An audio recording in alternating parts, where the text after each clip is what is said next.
नमस्कार, आप सभी दर्शकों का बहुत बहुत स्वागत है देश न्यूज के खास कार्यक्रम पर्दाफाश में। मैं हूं आपके साथ निशा तिवारी। दर्शकों, हमास के सरगना इस्माइल हनिया की हत्या के बाद पूरी दुनिया में इस वक्त बवाल मचा हुआ है। दुनिया की मीडिया में इस्माइल हनिया की खबरें जो हैं वो लगातार पानी की तरह तैर रही हैं। हमास सरगना ईरान की राजधानी तेहरान में एक अपार्टमेंट में ठहरा था। इजरायली हमले में इस्माइल हनिया के साथ उसका बॉडीगार्ड भी मारा गया। फिलहाल इस हमले की किसी ने जिम्मेदारी नहीं ली है, लेकिन दुनिया को शक है कि इसके पीछे इजराइल की खुफिया एजेंसी मोसाद है। इजराइल ने 7 अक्टूबर को हुए हमले के बाद इस्माइल हनिया समेत पूरे हमास को खत्म करने की धमकी दी थी। अब हमास ने धमकी दी है कि वह इस हमले का इजराइल से बदला लेगा। लेकिन ऐसे में हमारे लिए ये समझना जरूरी हो गया है कि आखिर हनिया की हत्या ईरान में ही क्यों की गई। ईरान से आई जो रिपोर्ट्स है उसके मुताबिक इस्माइल हनिया ईरान में ईरान के राष्ट्रपति मसूद पेजेश्कियन के शपथ ग्रहण समारोह में शामिल होने के लिए तेहरान गया था। इस यात्रा के दौरान हनिया ने ईरान के नए राष्ट्रपति के अलावा ईरान के सर्वोच्च नेता आयतुल्लाह अली खुमनेई से भी मुलाकात की थी। खामेनेई की उसकी मुलाकात की तस्वीरें अब सोशल मीडिया पर पोस्ट भी की गई हैं। बताया जा रहा है कि इस्माइल हनिया को ईरान ने राजकीय अतिथि का दर्जा दिया था। ईरानी राष्ट्रपति के शपथ ग्रहण में कई देशों के नेता तेहरान पहुंचे हैं। अब जो मोसाद है उसमें तमाम तरह के आरोप लग रहे हैं, क्योंकि सूत्रों के मुताबिक इस्माइल हनिया के तेहरान पहुंचने की खबर पहले ही इजराइल को लग चुकी थी। अब इजरायली खुफिया एजेंसियों ने पहले हनिया की सटीक लोकेशन के बारे में पता लगाया और इसकी जानकारी इजरायली सेना को दी। जानकारी मिलने के बाद सटीक गाइडेड मिसाइलों से इजराइल ने इस्माइल हनिया के ठिकाने पर हमला किया। इस हमले में हमास के प्रमुख और उसके बॉडीगार्ड की यानी कि तेहरान में मौत हो गई। आपको बता दें, ईरान की जो तमाम न्यूज एजेंसी हैं और तमाम जो चीजें निकल के सामने आ रही है उसमें इस्माइल हनिया की मौत उत्तरी तेहरान में उनके आवास पर रात 2 बजे, आपको बता दें, एरियल प्रोजेक्टाइल लगने से हुई। फिलहाल इस प्रोजेक्टाइल के बारे में अभी कोई खास जानकारी नहीं मिल पाई है, क्योंकि हिजबुल्लाह से जुड़े अल मायादीन ने भी एक ईरानी अधिकारी के हवाले से बताया है कि हनिया की हत्या विदेश से दागी गई मिसाइल से हुई है। रिपोर्ट में इस हमले को ईरान के खिलाफ कृत्य बताया गया है और इसके खिलाफ प्रतिक्रिया देने की बात भी कही गई है। हमास प्रमुख को ईरान में क्यों निशाना बनाया गया, ये सबसे बड़ा प्रश्न उठ रहा है, क्योंकि इस्माइल हनिया अपना अधिक समय कतर में बिताया करते थे। लंबे समय से गाजा भी नहीं जा रहे थे, लेकिन विदेश में बैठकर हमास का संचालन वो लगातार कर रहे थे।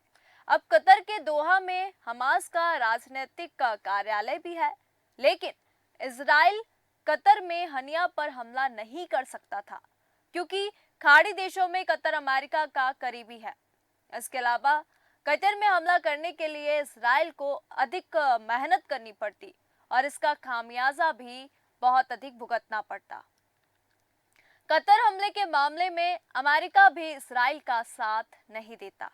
इसके अलावा ये तुर्की भी चाहता था, लेकिन तुर्की नाटो सदस्य है। ऐसे में तुर्की में हमला इजराइल के लिए और भी खतरनाक हो सकता था।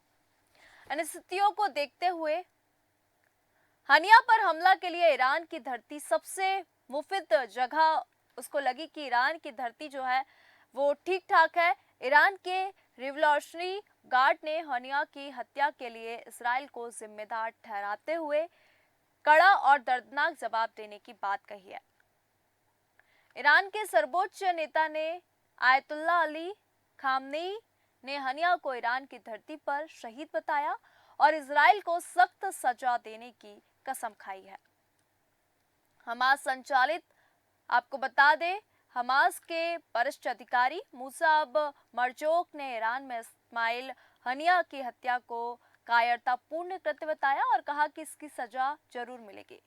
इजराइल को पता है कि ईरान की जमीन पर हमले के बाद तेहरान कड़ी प्रतिक्रिया करेगा। इसके पहले इसी साल, आपको बता दें, अप्रैल में जब इजराइल ने सीरिया में ईरान के वाणिज्य दूतावास पर हमला करके ईरान के शीर्ष कमांडर को मारा था, तो ईरान ने पहली बार सीधा हमला बोला। ईरान ने 300 से अधिक मिसाइलें और किलर ड्रोन इजराइल के ऊपर दागे थे। हालांकि इजराइल ने अपने एयर डिफेंस सिस्टम और अमेरिका की मदद से 99% को हवाई क्षेत्र में घुसने से पहले ही मार गिराया था। इस बार हमला सीधे ईरान के घर पर हुआ है।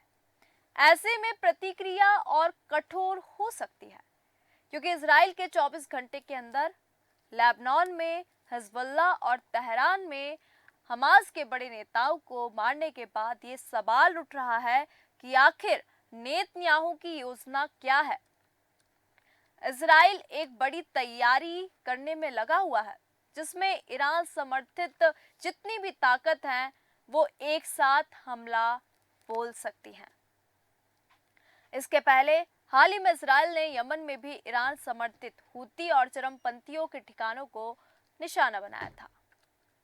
नेतन्याहू ने इसी महीने अमेरिका की सीनेट में बोलते हुए मध्य पूर्व में नाटो जैसा गठबंधन बनाने की बात कही थी। अब नेतन्याहू ने इस गठबंधन को ईरान और उसकी आतंक की धुरी को रोकने के लिए सबसे महत्वपूर्ण बताया। दुश्मनों को छोड़ना अगर देखा जाए तो इजराइल के डीएनए में बिल्कुल भी नहीं है, क्योंकि इजराइल सब कुछ बर्दाश्त कर सकता है मगर अपने ऊपर अटैक बिल्कुल नहीं, चाहे इसका अंजाम युद्ध ही क्यों ना हो। इसका उदाहरण हमने इजराइल हमास जंग में देख लिया है और पूरी दुनिया ने भी देखा। इजराइल ये नहीं देखता कि सामने दुश्मन कौन है, वो केवल इंतकाम जानता है। यही कारण है कि इजराइल ने गोलान हाइट्स में हुए रॉकेट अटैक का बदला लिया। इजराइल ने लेबनान की राजधानी बेरूत में हिजबुल्लाह के गढ़ पर हवाई हमला किया और उसके टॉप कमांडर फुआद शुक्र को मार गिराया। आईडीएफ यानी कि इजराइल डिफेंस फोर्स ने हिजबुल्लाह के टॉप कमांडर को मारने का दावा भले ही किया हो, मगर अब तक लेबनान या हिजबुल्लाह ने इसकी पुष्टि नहीं की है। इजराइल ने लेबनान के बेरूत में क्या किया, सबसे पहले हमको ये जान लेना चाहिए, क्योंकि इजराइल ने मंगलवार को हिजबुल्लाह को टारगेट कर बेरूत पर हवाई हमला किया। इसमें अब तक 3 लोगों के मारे जाने की खबर है, जबकि दर्जनों लोग घायल हुए हैं। बेंजामिन नेतन्याहू की इजरायली सेना का कहना है कि उसके गोलान हाइट्स का बदला लेने के लिए बेरूत पर हिजबुल्लाह के कमांडर के ठिकाने को निशाना बनाकर हमला किया। बीते दिनों इजराइल के कंट्रोल वाले गोलान हाइट्स में लेबनान की ओर से रॉकेट हमला हुआ था। इसमें 12 बच्चों की मौत हो गई थी। इस हमले के बाद ही इजराइल ने बदला लेने की कसम खाई थी और हिजबुल्लाह को अंजाम भुगतने की धमकी भी दी थी। इजराइल का दावा है कि उसके हवाई हमले में हिजबुल्लाह का टॉप कमांडर फुआद शुक्र मारा गया है। हालांकि अभी तक ये सिद्ध नहीं हो पाया है। बहरहाल अब जानते हैं कि आखिर हिजबुल्लाह का ये टॉप कमांडर फुआद शुक्र है कौन। इजराइल फुआद शुक्र को आतंकी संगठन हिजबुल्लाह का सबसे बड़ा सैन्य अधिकारी माना जाता है। कमांडर फुआद को हिजबुल्लाह चीफ हसन नसरल्लाह का राइट हैंड भी कहा जाता है। इतना ही नहीं, वह हिजबुल्लाह का क्लोज एडवाइजर भी है। उसकी तलाश तो अमेरिका भी करती रही है। 1983 के बम विस्फोट में उसकी सबसे बड़ी भूमिका रही, इसलिए अमेरिका भी उसकी तलाश कर रही है। 1983 वाले बम विस्फोट में करीब लगभग 300 अमेरिकी और फ्रांसीसी सैनिक मारे गए थे। अब हम बात करेंगे इस्माइल हनिया की आखिरकार जो इस्माइल हनिया की जो बातें हैं इस वक्त लगातार सुर्खियों में बना हुआ है, और इस्माइल हनिया आखिरकार है कौन। तो आपको बता दें, इस्माइल हनिया का जन्म 1962 में गाजा के पश्चिमी इलाके में एक शरणार्थी शिविर में हुआ था। उसके माता पिता का साल 1948 में, और अब इजराइल युद्ध के दौरान जो है उसके जो माता पिता थे वो घर छोड़कर चले गए थे। उसने इस्लामिक यूनिवर्सिटी ऑफ गाजा में अरबी साहित्य की पढ़ाई की। यहीं से हनिया इस्लामिक आंदोलन में शामिल हो गया। हनिया को 1993 में गाजा के इस्लामिक आपको बता दें विश्वविद्यालय का डीन नियुक्त किया गया। हमास के संस्थापक अहमद यासीन को साल 1997 में इजराइल ने रिहा किया। इसके बाद हनिया उनके सहायक के रूप में नियुक्त किए गए। दोनों के बीच घनिष्ठता बढ़ी और इसी से हनिया का हमास के भीतर कद बढ़ता गया और धीरे धीरे वह फलस्तीन प्राधिकरण में इस समूह के प्रतिनिधि बन गया। सितंबर 2003 में गाजा में एक इमारत पर इस्राएली हवाई हमले में हनिया और अहमद यासीन मामूली रूप से घायल हो गए थे। बम गिरने के कुछ सेकंड पहले दोनों लोग इमारत से बाहर चले गए और इसलिए बाल बाल बच भी गए। हालांकि इसके 6 महीने बाद ही अहमद यासीन को मस्जिद से नमाज पढ़कर बाहर निकलते समय ही इजरायली गोलीबारी में मार दिया गया। हनिया 1980 के दशक के आखिरी सालों में हमास आंदोलन के प्रमुख नेता रहे। इजराइल ने उन्हें साल 1989 में 3 साल के लिए उम्र कैद में रखा और 1992 में हमास के कई नेताओं के साथ मार्जल जुहर निर्वासित कर दिया गया। ये इजराइल और लेबनान के बीच उजड़ा इलाका था जहां दूर दूर तक कोई नहीं रहता था। हनिया यहां 1 साल तक रहा। 1 साल तक निर्वासित रहने के बाद वह गाजा लौट आया और उसे 1997 में हमास आंदोलन के आध्यात्मिक नेता शेख अहमद यासीन के कार्यालय का प्रमुख नियुक्त किया गया। इससे उसकी स्थिति गुट में और मजबूत हुई। गाजा से इजरायली सेना की वापसी के 1 साल बाद यानी कि 2006 में फलस्तीनी संसदीय चुनाव हुए। इसमें हमास को जीत मिली। हनिया को हमास ने 16 फरवरी 2006 में फलस्तीनी प्राधिकरण का प्रधानमंत्री नामित किया और उसे राष्ट्रपति महमूद अब्बास ने इस पद के लिए नियुक्त किया। लेकिन 1 साल के अंदर ही उसे ये पद भी गंवाना पड़ा। उस दौरान 1 सप्ताह तक गाजा पट्टी में हिंसक घटनाओं की वजह से हमास ने महमूद अब्बास की पार्टी को बर्खास्त कर दिया और इसी के साथ हनिया भी पीएम नहीं रहा। हनिया ने उन्हें पीएम पद से हटाए जाने को असंवैधानिक करार दिया और कहा कि उनकी सरकार फलस्तीनी लोगों के प्रति अपने दायित्वों को निभाना नहीं छोड़ेगी और गाजा में उनकी सत्ता बनी रहेगी। इसके पीछे की वजह एजल दीन अल कासम बिग ब्रेड का गाजा पट्टी पर कब्जा करना था। उसने अब्बास के फहत आंदोलन के प्रतिनिधियों को निकाल दिया था। हनिया को 6 मई 2017 को हमास के पॉलिटिकल ब्यूरो का प्रमुख चुना गया। लेकिन साल 2018 में अमेरिकी विदेश मंत्रालय ने हनिया को आतंकवादी घोषित कर दिया। इसके बाद पिछले कई सालों से हनिया कतर में रह रहा था। गाजा में इजरायली कार्रवाई में अपने 3 बेटों की मौत के बाद इस्माइल हनिया को अंतर्राष्ट्रीय मंचों पर हमास की कूटनीति के अहम चेहरे के तौर पर देखा जा रहा था, जो मजबूती से इस समूह का पक्ष रख रहे थे।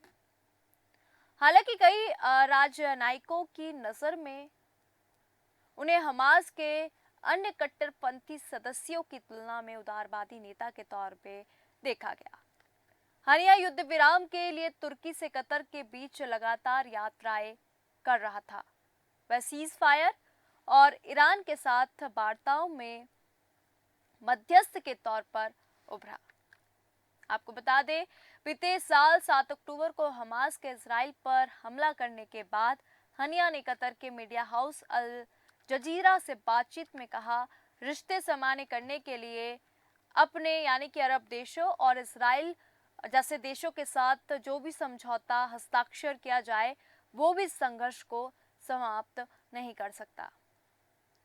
इजराइल ने गाजा पर जवाबी कार्रवाई शुरू की, जिसे सैन्य अभियान बताया गया और हमास संचालित स्वास्थ्य मंत्रालय का कहना है कि अभी तक इजरायली हमलों में गाजा के 39,000 लोगों की मौत हो चुकी है। इसी साल मई में इंटरनेशनल क्रिमिनल कोर्ट के प्रोसिक्यूटर ऑफिस ने हनिया समेत हमास के 3 नेताओं के खिलाफ अरेस्ट वारंट भी जारी करने की मांग की थी। इसके अलावा इजरायली पीएम नेतन्याहू को भी कथित युद्ध अपराधों के आरोपों में गिरफ्तार करने की मांग की गई। हमास के खिलाफ इजरायली हमलों की चपेट में हनिया का परिवार भी आया। इसी साल 10 अप्रैल को हनिया के 3 बेटे हाजम आमिर और मोहम्मद के साथ उनके 4 पोता पोती भी मारे गए। इसकी गाड़ी पर इजराइल ने 3 गोलियां मिसाइलें दाग दी थी। हनिया ने इजराइल के इस दावे को खारिज कर दिया कि उनके बेटे हमास के लिए लड़ रहे थे। उनसे जब पूछा गया कि परिवार के इन सदस्यों की मौत का क्या संघर्ष क्या विराम है, और तब उससे कहा कि फलस्तीनी लोगों का हित सभी चीजों से ऊपर है। हनिया और उनसे पहले हमास के नेता रहे खालिद मिशाल ने कतर की मध्यस्थता में इजराइल संग युद्ध विराम समझौते के लिए कई यात्राएं की। इस बातचीत में बंदिगों के बदले इजरायली जेलों में कैद फलस्तीनियों की रिहाई और गाजा को अधिक मदद देने की मांग भी की गई। जब गोलान हाइट्स पर हिजबुल्लाह ने हमला किया तो इजराइल के राष्ट्रीय सुरक्षा मंत्री इतामार बेन वीवर ने कहा कि हर कुत्ते का अपना दिन आता है। वहीं इजराइल के रक्षा मंत्री योआब गैलेंट ने कहा कि हिजबुल्लाह ने लक्ष्मण रेखा लांघ दी है और इजराइल को अब इसका जवाब देना होगा।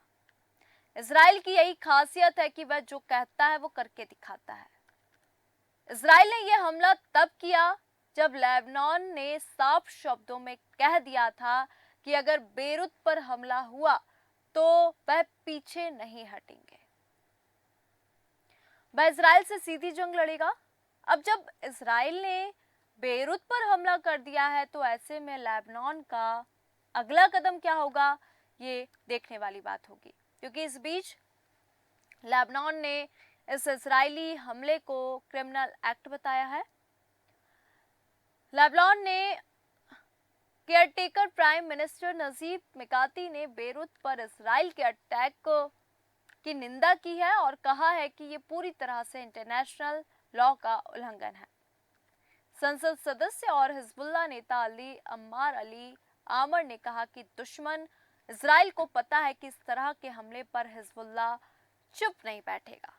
जैसा कि हमारे लोग अब व्यस्त हैं, ये खून व्यर्थ नहीं जाएगा। उधर इजरायली डिफेंस फोर्स के प्रवक्ता ने साफ कह दिया है कि इजराइल जंग के लिए पूरी तरह से तैयार है।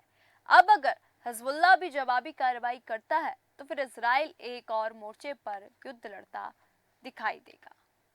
हमास का टॉप लीडर जो है वो इस वक्त ढेर हो चुका है, क्योंकि हिजबुल्लाह के शीर्ष कमांडर का भी काम जो है वो तमाम हो चुका है। इजराइल के टारगेट पर आखिरकार अब कौन कौन है, ये देखने वाली बात होगी, क्योंकि हनिया की हत्या पर जो ईरान है वो इस वक्त आग बबूला हो रखा है, एकदम भड़का हुआ है। नेतन्याहू के मन में आखिरकार क्या चल रहा है? दुश्मन को छोड़ना इजराइल के डीएनए में बिल्कुल भी नहीं है, ये हम देख सकते हैं, क्योंकि अब जो है खुली जंग होगी और इजराइल का जो इंतकाम है वो देखा जाएगा। आपको बता दें, हमास के ये जो युद्ध हुआ है और हमास सरगना ईरान की राजधानी तेहरान के अपार्टमेंट में ठहरा हुआ था हनिया, और कैसे उसको मारा गया, और अब देखना होगा कि आखिरकार इजराइल के मन में इस वक्त क्या चल रहा है। तो आज के खास कार्यक्रम पर्दाफाश में फिलहाल इतना ही। बने रहिए देश न्यूज के साथ। नमस्कार।